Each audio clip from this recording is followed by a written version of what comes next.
हजरत नूह अलैहिस्सलाम के 3 बेटे थे और उनकी नस्लों की वो कहानी जो तुम्हें कभी मुकम्मल नहीं सुनाई गई। जब तूफान खत्म हुआ और हजरत नूह अलैहिस्सलाम की कश्ती जोदी पहाड़ पर आकर ठहरी तो जमीन पर सिर्फ चंद इंसान बचे थे। हजरत नूह और उनके 3 बेटे साम, हाम और याफेस।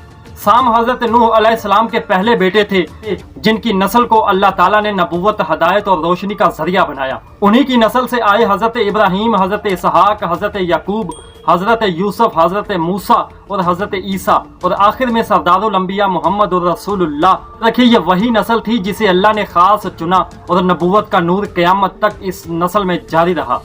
हाम हजरत नूह अलैहिस्सलाम के दूसरे बेटे थे। इनमें से फख्र, जादू और बगावत का रास्ता हाम की नस्ल से वो कौमें निकली जिन्होंने अल्लाह के नबियों को झुठलाया और जादू, शैतानी चालाकी और सरकशी को अपनाया।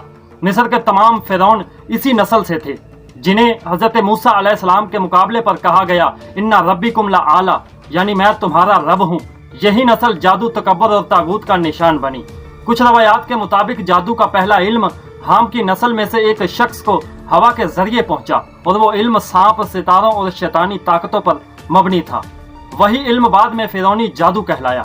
याद रखिए कि याफस हजरत नूह अलैहिस्सलाम के तीसरे बेटे थे। याद रखिए कि याफस की नस्ल मशरिक की तरफ निकल गई। चीन, मंगोल, रूस और तुर्क इन्हीं में से पैदा हुए।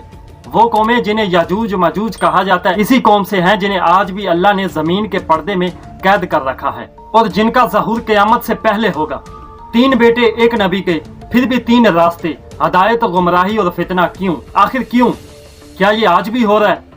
अगली किस्त में हम बताएंगे कि फिरौन की नस्ल कैसे फैली, जादू का इल्म कैसे इंसानों ने खुदा बनने के लिए इस्तेमाल किया और वो राज जो ना निसाब में लिखा गया ना किसी ने टीवी पर बताया।